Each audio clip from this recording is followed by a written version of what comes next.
taon mong pag-iipunan pero panghabang buhay mong mapapakinabangan. Ito ang Kaiser Healthcare Savings Program. Healthcare, Insurance, and Investment.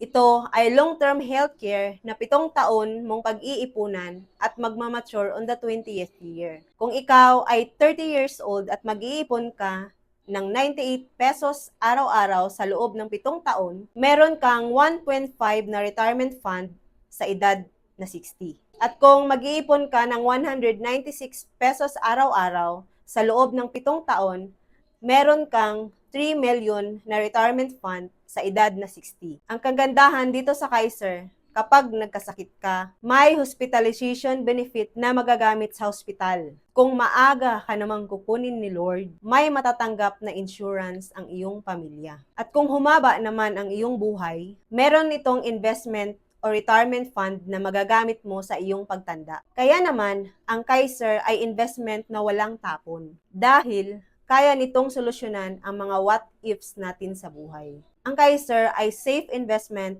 dahil highly regulated ito ng Securities and Exchange Commission, Department of Health, and Insurance Commission. Kung gusto mong simulan ang iyong Kaiser Healthcare Savings Program, i-message mo lang ako para mag-guide kita.